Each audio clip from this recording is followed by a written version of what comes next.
So after an unnecessary bye week, thanks for that, Tennessee. This week we play the Philadelphia Eagles. It's the cross-state rivalry between the Philadelphia Eagles and the Pittsburgh Steelers. Depending on where they go, usually the home team ends up winning these games, but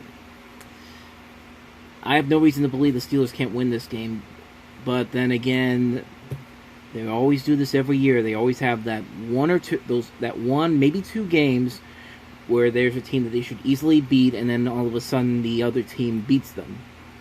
Case in point, last year, losing to the Jets, losing to the Bills, losing to a Ravens team that doesn't have Lamar Jackson, but RG3 is the starting quarterback. Seriously, how do you do that? But yeah, the Philadelphia Eagles, they lead the NFC East, but that's not really saying a whole lot because the NFC East this year is pretty terrible. Even the Cowboys, who have the best roster on any of those teams, are 1-3. The Eagles somehow managed to pull off the lead because they beat the 49ers, an injury-plagued 49ers team, on 2 plays. It was 2 plays that got them that win on Sunday night. The Wentz throw to Travis Fulgham, and then shortly after that, the pick 6 by the defense. But I guess that was all that they needed to win that game. But yeah, the Eagles are banged up really badly. Like, they have so many injuries on that line. I'm honestly surprised they won that game, because even though the 49ers were also injury-plagued that game, they had contributors there. Like, Nick Mullins had proven to be a decent backup quarterback before Garoppolo got hurt. And they had George Kittle back, and he made a contribution in that game, but in the end it didn't even matter. But so going into this game, I would think the Steelers would win this game with ease. I would think the defense would have a field day with the fact that the offensive line is so messed up for the Eagles right now. But you can't really be sure. This is a weird year we're living in, and anything can happen right now. So I'm still giving the benefit of the doubt to the Steelers. I think they will win this game. It might start off slow per usual, much slower now because they unfortunately had to have their bye week this week because of what happened in Tennessee with the COVID outbreak. So I expect them to start slow, but by the end they should be able to pull the win off here. They should be able to do this, and at this point they're going to have to do it because now they're stuck in the stretch where they have to play 13 consecutive games if they want to get not only the division, but potentially that first-round bye, which is only given to one team this year on both conferences. So, yeah, I'm going with the Steelers. I think the Eagles will try to make it much closer than it should be, but in the end, I think the Pittsburgh Steelers should come out and win this game, and they should have the hometown advantage, especially now because tomorrow's they're starting to bring the fans back in here. So 5,500 people, I believe, is coming into this game. 5,500 fans for the Steelers coming in.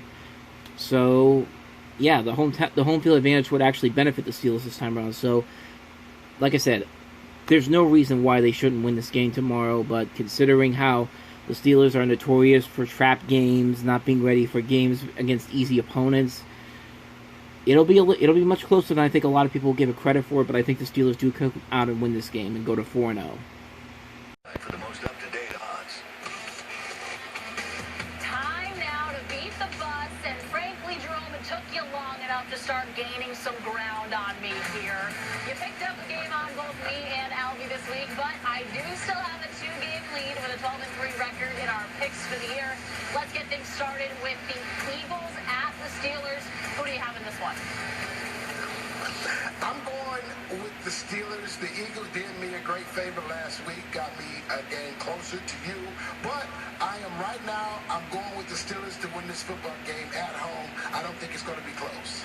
You're not alone there. Albie and I both with you on that one, picking the Steelers to win on Sunday. The FanDuel Sportsbook line as of this show taping is Steelers by 7. The Bengals at the Ravens. The Ravens a heavy 12.5-point favorite. All three of us going with the Ravens to win this game. This is the interesting one here. The Colts at the Browns. The Colts are 1.5-point favorites. Jerome, you're going with the underdog, trying to make a move here. Albie and I have the Colts in this one.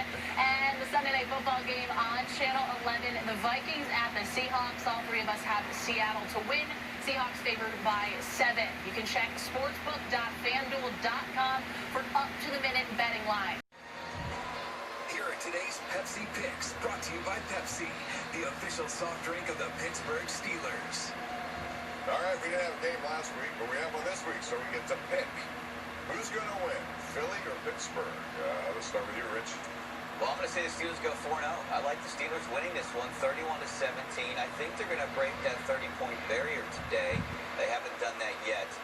17 points from the Eagles. They don't have a great offense. They're missing a couple key wide receivers, but Miles Sanders has got to watch. But Steelers defense has been great against the run this year, keeping rushes under 3 yards. So I think they're going to do a good job with Miles Sanders. That's what I like. 31-17, Steelers winning this game. C-Batch. It's going to be a great day for Ben Roethlisberger to throw the football around. This is the week they get over 30 points. I'm picking them to win 34-17. I just don't think the Eagles have enough firepower on their offense, missing their 2 starting receivers today. All right, now I checked in with Jerry Dulac, and this is his pick as we take a look at it. He too likes the Steelers 30-16, as do I. Just for a lot of reasons. I think the Steelers are as healthy as anyone can be at this juncture of the season. The Eagles are not. That's going to be a tough thing. And the Eagles are 1-2-1 on top of their division. First place in that pathetic NFC East. The Steelers will take advantage of that today and win 27-16. Which brings us to our players to keep an eye on. Is the name of the practice going to be able to show a shirtless Jimmy every single week? Very well hope that. Thanks to our friend Jeff Probst, big friend of the show. And you know what? Somebody else is a friend of the show after last week because $100,000 of Terry Bradshaw's money went to a woman from Nevada who won it by playing the Fox Super 6 app. That's Paula. Not only did she win $100,000, she had a chance to talk to TV, so I don't know if it was the check or the chat that made her happier, but you can do the same. Just download the app and play today for free. I don't know. She had a twinkle in her eye. Tony Gonzalez joins us right now for a big segment. We have a 3-way tie for first place between Howie, Michael, and Terry. But Tony, you get to go first. All right, well, you know what? LA is going to have an outstanding day because not only are the Rams going to win by 7 points, the Lakers, LeBron, will get that championship, baby. We'll see if Jimmy's got a shirt on for his pick. Well, I've given you enough of a lead, you guys. Now, I'm going to kick it in. Kansas City by 10.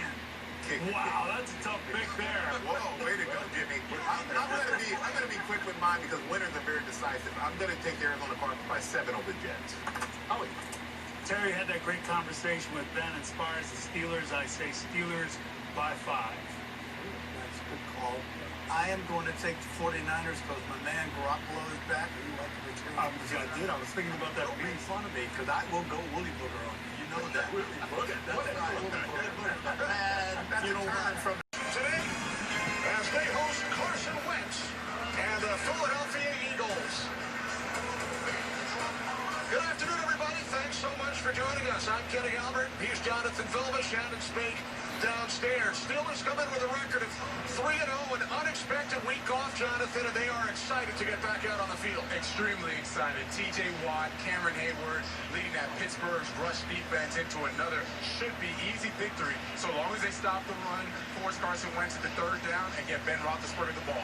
Well, the Eagles certainly have other ideas. They had a big win on Sunday night on the road out in Santa Clara over the 49ers. Their first win of the season, and they're in first place in the NFC East. Yeah, we won't talk much about that first place, but I know that Carson Wentz talked about how good this Pittsburgh's defense is. They're going to have to find a way to run the football and then limit the turnovers. If they do that, they can come out with the victory today.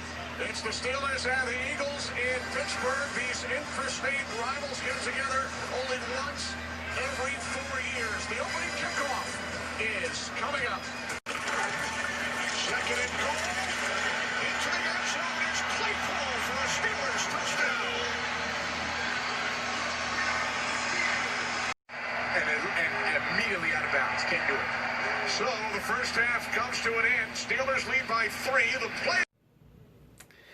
Well, just like I thought, this is going to be a pretty close game. Much closer than I think anyone was intending. It's 17-14 as you saw with the score. And Philadelphia, they've been looking pretty good today, which that had me worried a little bit. But the Steelers have looked pretty good too. 2 touchdowns to Chase Claypool so far. And then they kicked the field goal to take the lead. And they're going to have the ball to start the second half because they deferred in the first half. So, yeah, one of the things I didn't my head didn't really wrap around is that Miles Sanders is from Pittsburgh. His family is there. Of course, he wants to have a big day, and he's already had 2 touchdowns to start the day. So, yeah, that's something I completely forgot about when I made my predictions before. But I still think the Steelers can come out and win this game. If they can hold Philadelphia down, just like they did with Houston when they were leading 2 weeks ago, I think they can still somehow win this game. So, like I said, pretty good game so far. Let's see what happens as the game goes on. As per usual with these games, I'm a little nervous, but let's see what happens. Honestly, before I go, I should say that the defense today is actually looking worse than the offense is, surprisingly, which is... It's not that the defense hasn't made any bad plays. DJ Watt's made some big plays, but... I mean, the 75-yarder for Miles Sanders, 75 or 74, I can't remember, but... Yeah, that was not a good-looking play for the defense. The defense has been really sluggish today, and that's kind of what I thought when they had this unexpected bye week. And they're already down a couple of injuries in this game. The Steelers are, with David DeCastro out with an abdomen injury and Deontay Johnson.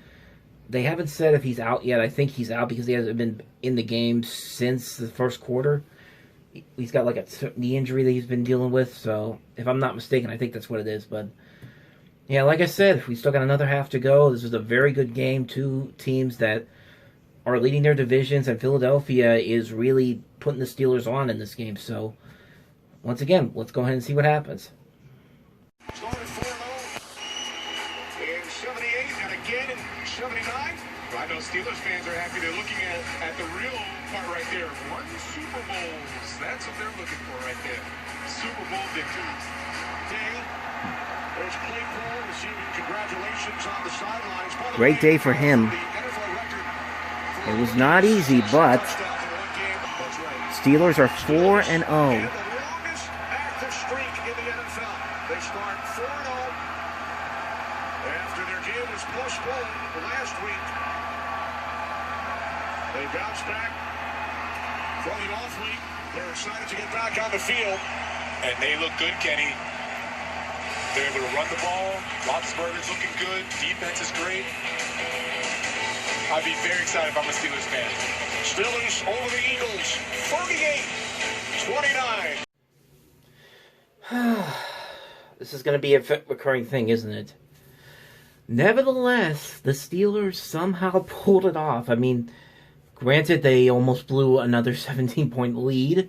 They were up 31-14, and then Philadelphia just came back. Travis Fulgham, man. The Steelers defense just had no answer for him whatsoever. So Wentz kept throwing to Fulgham, and he was always there. And it got scary for a brief moment, but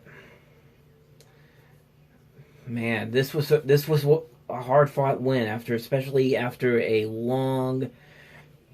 much longer break than usual because of the early bye week that we got. But nevertheless, Chase Claypool, man, Chase fucking Claypool, what a man he is.